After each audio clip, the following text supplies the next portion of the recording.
Hey everybody, it's your ABC 10 sports team back with you for the final time at Oracle Arena. Sean Cunningham, Lina Washington. Game 6, and just as I predicted, the Raptors are this season's NBA champions. It might have been kind of a roundabout way. Into it a little bit, but yeah. I was right, and I'm on the record. Sure. Check the tape. Sure. Yeah, and it couldn't have ended worse for the Warriors. Actually, maybe it could have. Maybe Steph Curry could have hurt himself and been out for all of next season too. Well, let's not speak that into existence. I guess that might have been the only way it could have been worse for the Golden State Warriors tonight. Yeah. Kevin Durant already with an Achilles injury. Klay Thompson comes out like gangbusters, already playing with a hamstring injury, leaves in the third quarter with a knee injury after right over here. I couldn't believe it. You just feel like this team, I mean, to say a team is snake bitten after 5 straight trips to the NBA Finals is a bit much. Right. But how could you not feel bad for these guys? Easily. A lot of people could not feel bad for the Warriors. Raptors fans included, of course, because, again, you couldn't come up with more storylines, more drama, more things to draw you in if you're not a basketball fan. Even just the human element of the story. You're rooting for an entire country looking to make history. You're rooting for this dynasty, pushing to another chapter of their reign here in the Bay Area. The injuries, as you mentioned, the resiliency of Klay Thompson, even leaving halfway into the tunnel. He said, nah, I'm going back to shoot my free throws. Got to hit the free throws. I mean, he finished with 30 points, the most for the Warriors in this Game 6. Again, a losing effort, though. They lost 4 straight times on their home floor to the Raptors this season. Unbelievable. Unbelievable. Like Oracle and their crowd, it had no impact on the Toronto Raptors. And Kings fans know this all too well. Look, no one's going to feel sorry for you. No. The Raptors weren't feeling sorry for you. They came in here and slapped you around as they should. Steph Curry had a shot right over there to win the game, and it rimmed out. I think right after he looked at Steve Curry, he's like, that's all we got, folks. I mean, that was I think Warriors fans are no one's going to feel sorry for him. You've got so many titles already in this decade, and it's just weird. It's a cruel end to their season. It's a cruel end to see what carries over. You really feel bad for Klay Thompson, at least I do, and KD, two guys that really may not play next year. I mean, you got Klay Thompson now with a torn ACL, March maybe. KD maybe not playing at all. Yeah, and they're both free agents this summer. Yeah, they're both. I mean, maybe KD opts in. Who knows what that looks like? But no matter what, that's what was kind of interesting in the press conference afterwards. And the Warriors looking at their future, both Steph and Draymond Green are both like, you know what? We're going to be just fine. Yeah. They're going to be just fine. We'll be back it won't be at Oracle. Won't be here in Oakland. It'll be across the bay in San Francisco. But yeah, they're thinking they're going to be just fine. To be fair, what else are you going to say at that moment? We're screwed. Yeah, well, it's been real, guys. We're back to being the punchline. But you know what it is? They are right to an extent. I mean, look, Draymond Green, Steph Curry has a long-term deal here with the Warriors. And as long as you have Steph Curry, you're going to be in good hands. Yeah. Right? Absolutely. I mean, you're going to have Steve Kerr still coaching this team. You're going to be in good hands. Yeah. Lots of question marks beyond that, but certainly, the postseason for a year could be difficult to reach for Golden State. However, they've been to 5 straight finals. They're 3 for 5 in the last 5 years. An early exit could do them some good. You know, I know nobody likes to hear that, but it could be the best thing to happen. Look at the Lakers. LeBron James had been to how many straight NBA finals? Right. I mean, upwards of almost 10. Yeah. And he doesn't go there. He doesn't get to the postseason this year. That might be the best thing that happened to the Lakers. Well, Anthony Davis might be the best thing that happens to the Lakers, but that's a whole other thing for 2 weeks from today to talk about. But by the way, Kawhi Leonard is unbelievable. He put the country on his back. They had 4 guys score over 20 points tonight. So, that's impressive. If you're looking, we're talking about, who's going to be the guy that struggles? Who's going to be the guy to step up? They all did. All of them did. Pascal Siakam, 26 points. Yep. Kawhi Leonard was incredible.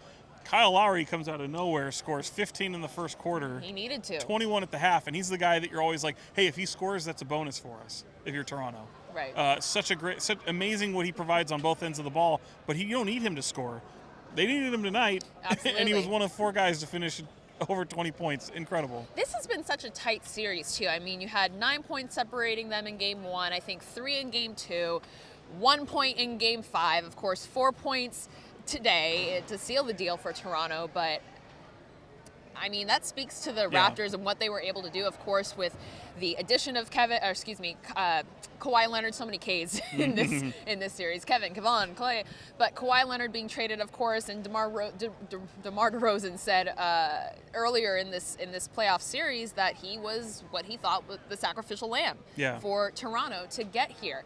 And whether or not you believe that, who knows? But at the end of the day, something happened last summer, and this summer, Toronto is a whole different city. Unbelievably so. And I think you saw a tweet or something about just the reaction around the city and how it was. I mean, maybe you can share that. I mean, it was. Yeah. Shout out to whoever tweeted it. I don't know the name, but I was just taken by, it's a view from 37 floors up somewhere in Toronto, and you can hear the entire city screaming, going wild, as if it were like right here happening in the arena. Like, that's how loud it is from 37 floors up in the 6 right now. Yeah, a whole country behind this team, and you see their biggest fan who was over here talking to the local San Francisco Getting station hugs here. From Vince Carter, Tracy McGrady, all hanging them. out with Steph afterwards. Like, Steph even was like, I mean, Steph came out here to take a family picture because it's going to be the final time in Oracle, and you see that fan get a moment with Steph to thank him for the series. Maybe apologize for Raptors fans and the way they had acted up in Toronto, at least in that arena. I don't know if that's necessarily, sometimes the actions of a few and, that whole thing. But happy for them. I mean, what an amazing ride for them. And it all came into what they were able to do, pulling the trigger for Kawhi Leonard, not knowing if they're going to be able to keep him. Boy, I didn't get a chance to, but I really wanted to ask Kawhi in the postgame, like, look, you obviously have a decision to make about where your future lands. You may have already made it up in your mind, but how much will this moment tonight and what you're able to accomplish in this series factor in, if at all? And I got to think he's looking at this going, I'm the face of a country. Granted, Kawhi Leonard's the guy that doesn't care about all that. Right. But he doesn't care about seeing his face or hearing his voice or hearing his laugh or having people talk about him or sit down for an interview or anything. Yeah. And he'll never have to buy a drink anywhere ever again in Toronto, in Canada for that matter. Yeah. Maple syrup shots for Kawhi for the rest of his life. Kawhi and Dine, I think that's what it's called, the Kawhi and Dine program. Should we show off what's going on behind us? There's so much activity. This is a different feel than I guess you would say from Game 4, where we saw Warriors fans kind of trickling for the exits with about 2 minutes left. But you see media members primarily and members of the Warriors staff, Oracle Arena staff, taking pictures, catching up, giving hugs, saying goodbye. From all over the world. All over the world. Media from all over the world. Brazil, France, obviously Canada, and that worldwide audience, that global audience that team has brought. And this final series is historic in terms of numbers, viewing and in Canada and in America. They pulled the nets off just like it was college basketball. The nets are gone. I wonder if the Raptors have them. Maybe they're... Nick Nurse is hanging one from his fake prescription eyeglasses. And then everyone has to come down and take a picture on the court for the final time too, and that's kind of what's happening. You see a lot of, you see former Sacramento Kings player Eddie Johnson there. There's Eddie. Yeah, definitely Eddie. And then you've got a lot of people from around the organization coming in here. It's a special moment for them. Yeah, I mean, this is pretty.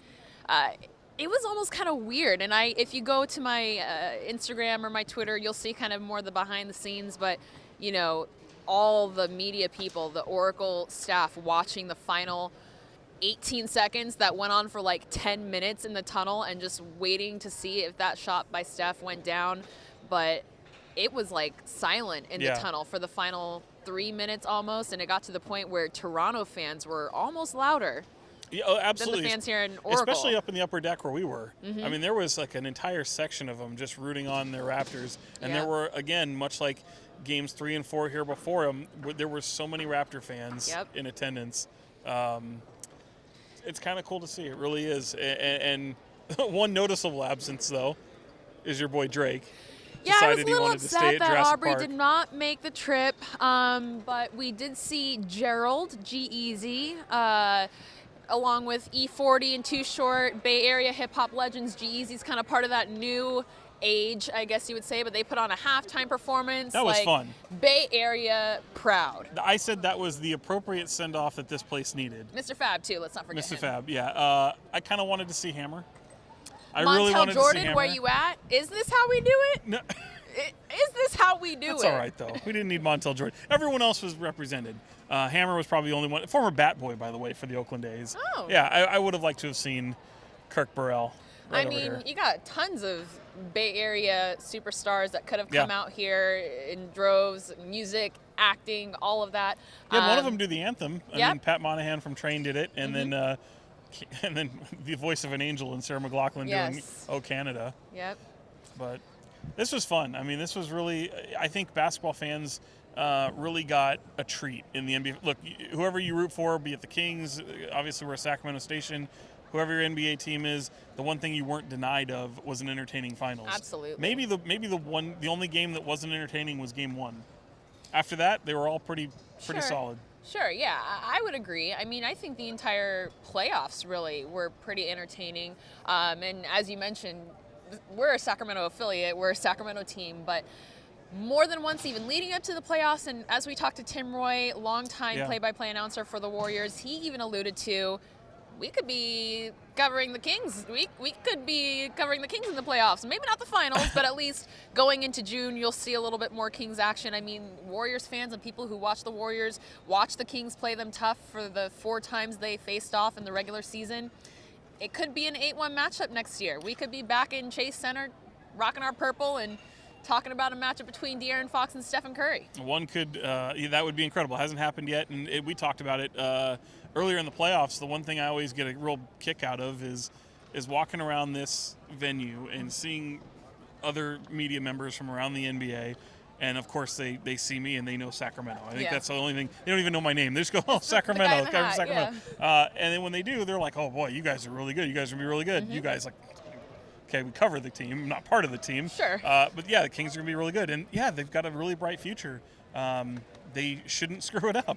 Yeah, I mean... A lot can happen, though. Not to say that I'm exactly paralleling the teams, but this is other people saying that you look at what the Warriors did, because they weren't born into this Stephen Curry-led dynasty team making 5 straight NBA Finals appearances. Tim Roy said himself, they used to be the punchline of the league. Yeah. And he was just been lucky to be along for the ride, and he said himself, you know, the Warriors are kind of in that spot where they're building, they've got the pieces in place, and you know, maybe next year, 2 years down the road, we're talking about the Warriors getting bounced by the Kings in the first round. Who knows? And Tim's great because, I mean, he obviously started with Kings Radio in Sacramento. He doesn't live far. He's in Vacaville, so he still monitors a lot of what's going on with the Kings, and he pays attention to it. And he went through some tough times with the Kings when he was part of their broadcast team, and I think he joked to us just yesterday, right when we talked to him right over there, 5 straight finals appearances, those are nice, but if you add up his 24 years and his record, he's still under 500. So there's that. Still work to be done. Work to do. Absolutely. And they're doing work here at Oracle. They're breaking things down. They've got the trash bags. It's all a science here, of course. I think they want us to leave. I'm not leaving. I've got the cot set up, and I'm going to stay until next October. And there was a guy up here in the stands who refused to leave. He was still chilling. Yeah. But there's a cool sign up there, too, with the thank you, Oracle. I want to ask you, though, because this was my first really NBA playoffs experience, let alone finals, being in this environment for an actual game. You've been here several times. Yeah. How would you liken just this series, this team, the presence of Toronto media here over the last 5 years here in Oakland? Having Toronto and Canada here is a different ball game. I mean, some of the finals before still just felt like playoff games. I think when you had Cleveland, because that's all you really knew, and you had LeBron James in the house, certainly it brings a ton of media. And I remember telling you that media day, that first media day that we had here. Now, granted, it began in Toronto, but I felt like, I was like, yeah, there's a lot of media here, but it felt very similar to what had been there in the previously, but I also forgot that by that time there's still a lot of people in the air trying to get from Toronto to Oakland. Yeah. So, this felt a little bit different, especially with the amount of credentialed media. It felt like a Super Bowl in an arena. It felt much different than any NHL Stanley Cup Finals that we've been to before. This is the most I'd ever seen in an arena before. Really? I mean, it has an all-star game type feel to it. It really did. So, this. I would say that it probably didn't have the excitement that maybe previous years did because of LeBron or it was LeBron, and it was also, the Warriors hadn't been there before in those first couple times. It was still very new to them. Now it's almost like this is a little bit old hat. Right. And I think you kind of see that with their fans a little bit. And that's one of the reasons why the Toronto Raptors fans stood out so much here in this building, is because it's that newness. It's so brand new to them. It's foreign territory, and you kind of there's something that goes along with that, and it makes you. That's one of the reasons why Sacramento always put such a great environment in, because they weren't used to that success, and once they get a taste of it, people go crazy. Yeah, can't act like you've been there before if you've never been there before. Right. But yeah, you mentioned Raptors fans coming out. I talked to a couple ladies on the concourse who actually were very happy to approach me and let it's been kind of funny how almost true to the stereotypes all the fans from Canada I've run into. They're so polite, they're so nice, they're so complimentary of the Bay Area and California, and even the fans that are heckling them, they're like, oh yeah, go Raptors. They're not, they're getting a hard time, but they spent, I think she said she spent $1,500 on her plane ticket to get out here. Wow. And then I think $1,500 for the ticket here. Oh boy. But it was the price went down today, game day, to $500 to get here. I don't know. She said she was in the upper bowl, but yeah, she at a drop of the hat picked up. Credit means get it. Yeah. So many people. I ran into a father-son pair from Pittsburgh. The son surprised his dad for Father's Day with tickets to the finals. He didn't even know an hour before tip-off that he was going to be here. So, I mean, people were breaking the bank. This is literally once-in-a-lifetime opportunity for some of these fans. 25 years in the making for Toronto fans, and obviously for those in Oakland who might not be able to afford traveling or tickets or the time that it takes to get to San Francisco. Even though it's across the bridge, it's a whole different world. It's a whole new, and I was talking to a couple of ushers, some familiar faces. I remember where we were sitting, which is way up in the 224, right under the championship under the championship banners and retired jerseys. I asked one guy, I said, "Are you going to be working at Chase?" And he said, "Oh yeah." I was like, "Oh, is there a lot of people?" He says, "Nope." They all have the opportunity to do so, but a lot of them are like, no, we can't. Making that journey every day, we're going to have to find other means, or other people are like, yeah, we'll see what happens. They're still looking at trying to figure out their lives and what it'll mean, and it is amazing. It's like you said, it feels like very much that even though they're just going right across the bay, how different of not only a vibe there's going to be, but Oakland is losing this team forever. Yeah, not just their basketball team, but soon their NFL team. So, It's tough for sports fans here in Oakland. Thankfully, they do have a regionally relevant team, or close by, even though they're relocating. But this is the end of an era. Yeah, here in Oakland. It's also weird because we were here, and granted, the Warriors also lost that game in Game 4 almost a week ago. It was last Friday, and it definitely had a different vibe in here. The whole arena was dark. Yeah. Great lighting, actually. It was very cool. Go back and watch. It was great lighting, and this whole place was empty. Everyone was gone. We were practically the only ones left here. And then now, yes, obviously the finals are now complete. But at that point, we're like, man, this feels like the last game here. Yeah. Conversely, tonight, yes, the NBA Finals have ended. The Warriors lost that game. The Warriors will not be the champions this year. It's very final, but it doesn't feel that way. It doesn't feel like this is the end. No. I mean, it feels like, we're going to see all next year, and you will, but it won't be at Oracle Arena. It'll be at Chase Center. Right. Well, I mean, I'm pretty pleased with the way that this series panned out, because it made me look smart. But obviously. So for the record, 3 out of 4 of us all picked the Warriors, and she's like, well, we can't all be on the same page. I guess I'll go with the Raptors. Well, so again, can't knock it. Who looks smart now? I'd say it's a 50-50 chance. I mean, you can be boring. It is amazing, though. I mean, that feels like such a lifetime ago. This series takes forever. Yeah. But yeah, May 30th is when this all started. The finals started, not the playoffs. The finals. 2 months ago is when the playoffs started. But yeah, you think of how long it was, and will they have KD back? Maybe they'll have him back by game 3 or 4. That was you didn't expect the Klay Thompson injury. You didn't expect Kevon Looney getting hurt, and this team was just dealt with so many injuries. It's amazing how the storyline changes. And if you had asked me right around game 1 or 2 if I was still feeling, again, it was 1-1 at that point. Was I still feeling confident in my Warriors pick? No, I wasn't. I mean, Game 3, both teams had won on the road, so it was a literal toss-up. Right. You know, who would come out of the series? And, of course, the Warriors going down 3-1, gutting out another win on the road in Toronto, forcing a Game 6, and then, of course, the drama that ensued today. And some of the storylines we talked about coming in here, would the moment be too big? Would the emotions of what happened to KD and his Achilles tear, will that trickle in?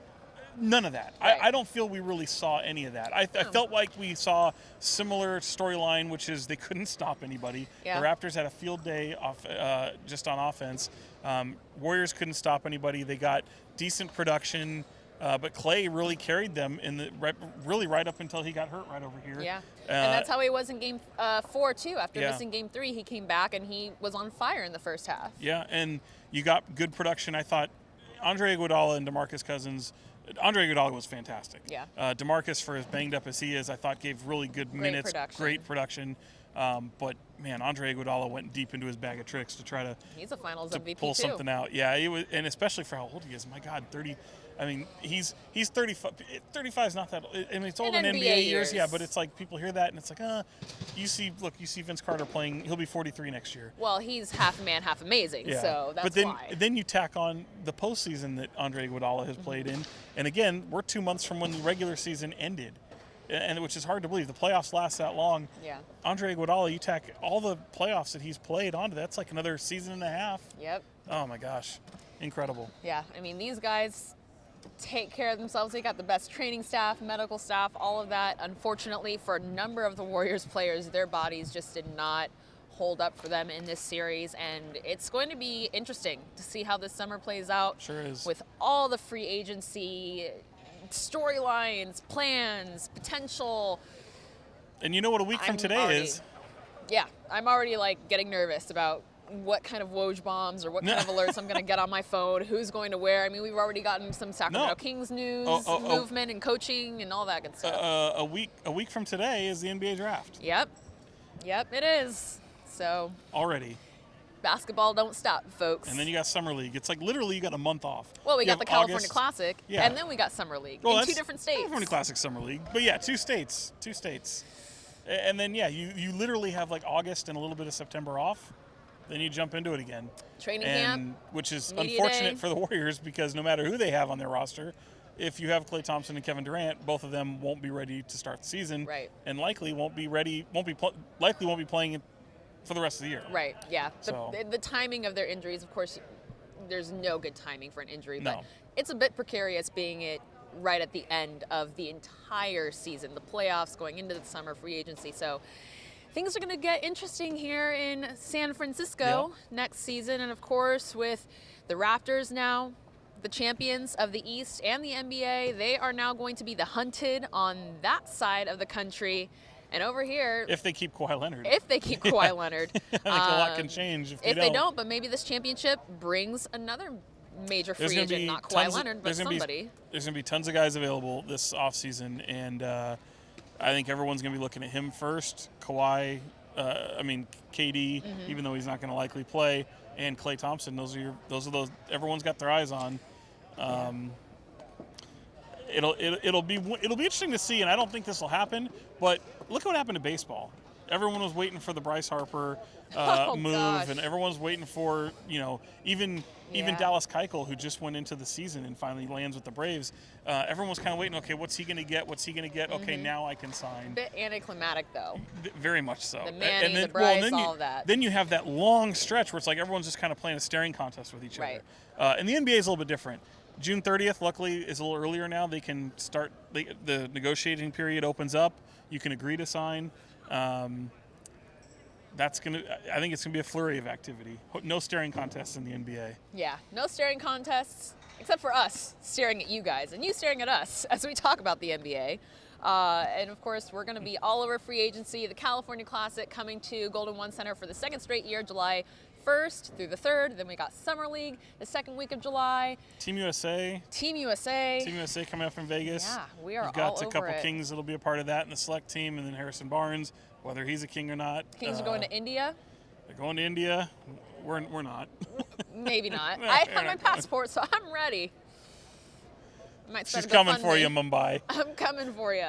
But yeah, we are very excited about what's to come in the NBA season, off season. It's been a fantastic season so far. Great success with the Kings, obviously, and then to close it out in this way, I mean, we got pretty good jobs.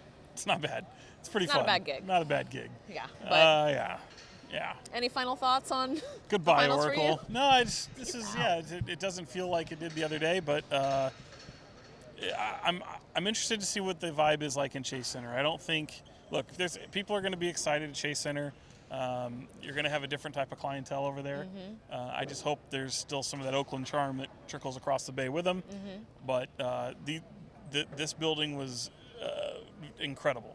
This building was absolutely incredible. I have even probably better concert memories than anything here. Yeah, you need. I saw Prince. Yeah, I saw Prince here. Man. Santana came out with him. I saw Kanye West with the floating stage and Kevin Durant Life right of underneath Pablo. it. Yeah. I sat right over there for it. Yeah, I mean, I've seen so many concerts here, but again, Klay Thompson's 37 points. When Steph and Omri Caspi traded all those barbs. Kings and Warriors have always had exciting games, and most of them have come here, even though the Kings are on the losing end of a lot of them, especially recently. They've had some just incredible games in this building. And then, of course, the finals. And whether you have a rooting interest in the Warriors or not, it's hard not to respect what they do. Yeah. And they're a fun brand of basketball. They're a fun group of guys. A lot of memories in this building for sure. And then that's not even to mention my favorite Kings, which are like former Kings. Favorite Warriors, which are former Kings. Right. Mitch Richmond, Chris Webber. I was talking to Chris. Like, Chris started his career and ended his career in Oracle. Wow. He was Rookie of the Year with the Warriors before going to Washington and then Sacramento. And then he retired with the Warriors. So it's pretty special. Yeah. A lot of memories. Full circle moments here at Oracle. I'm just hoping the acoustics at Chase Center are as good as they are here, because that was, of course, the calling card for Oracle.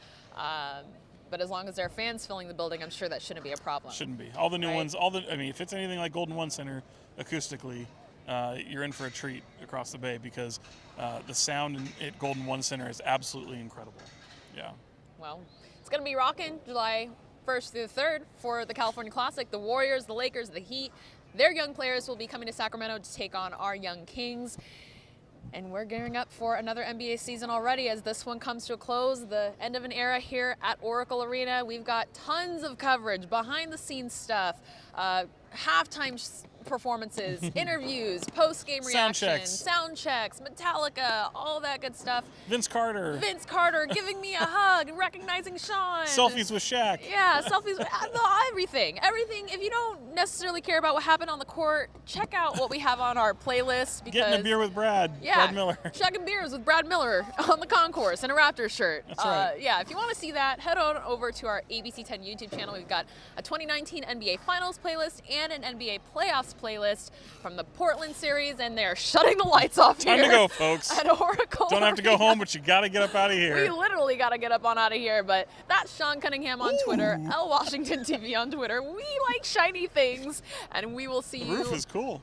On what day will we see you? On Toyota Sports Extra on Sundays at 11:35 on ABC 10. And happy NBA season, folks.